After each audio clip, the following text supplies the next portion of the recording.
জি হ্যাঁ, কি বলছে? হ্যাঁ, আসিরু ওয়ালা তুআসিরু বাশশিরু ওয়ালা তুনাফিরু।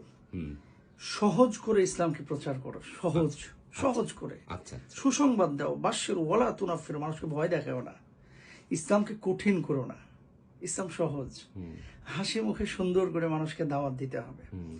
আসেন ভাই, নামাজ পড়েন না, একদিন কি হয়েছে, পরের দিন থেকে শুরু করেন না, তওবা করে নেন। জেনা করে ফেলেছেন, আল্লাহ ভুল করে ফেলেছি, মাফ করে দাও। মদ খেয়ে ফেলেছি, আল্লাহ ভুল করেছি, মাফ করে দাও। কিন্তু আমাদের প্রেজেন্টেশনটা এরকম হয়, করছেন তো বেড়া শেষ, তুই একটা জাহান্নাম কাইটা কুইটা ভাঙা চুরে একেবারে শেষ করে ফেলাম, মানে এরকম আমরা মনে করি। আসলে ইসলাম কঠিন না। লা তাকনাতু মির রাহমাতিল্লাহ, আল্লাহ বলছে বান্দা নিরাশ হইস না, হতাশ হও না। গুনাহ করেছো, মদ খেয়েছো, জেনা করেছো, রাত্রিবেলায় এসে আমার কাছে একটু কাঁদো, বলো আল্লাহ ভুল করেছে, আর করবো না। আল্লাহ বলছে তোর চোখের পানি গড়ে গালটা স্পর্শ করার পূর্বে আমি আল্লাহ রাব্বুল আলামিন তোমার জীবনের গুনাহ খাতা মাফ করে দেব। সুবহানাল্লাহ, সুবহানাল্লাহ। কত সুন্দর, কত সুন্দর।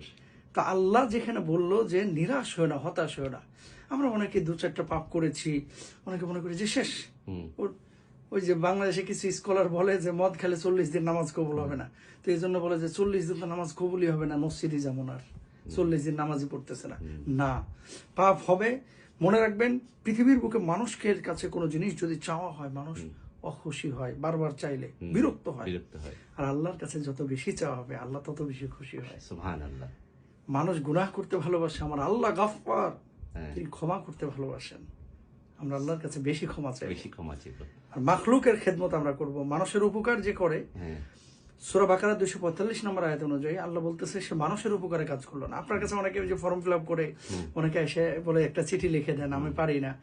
এই যে খেদমাহ গুলা যদি মানুষ জানতো যে এটার প্রতিদান কি, এই খেদমত করার জন্য প্রতিযোগিতা করতো। কেমন লটারির টিকিট অনেক সময় বেচা হয় যে 1 মিলিয়ন পাউন্ড পুরস্কার দেওয়া হবে, তো এই টিকিটটা নিলে আমি 1 মিলিয়ন পাউন্ড পাবো। যদি কেউ জানতো, ওটা নেওয়ার জন্য যুদ্ধ শুরু হয়ে যেত।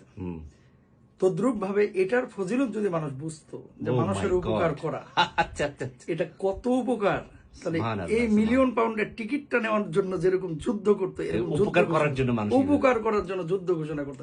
আমরা জানি না, আমরা শুধু কত বড় কথা।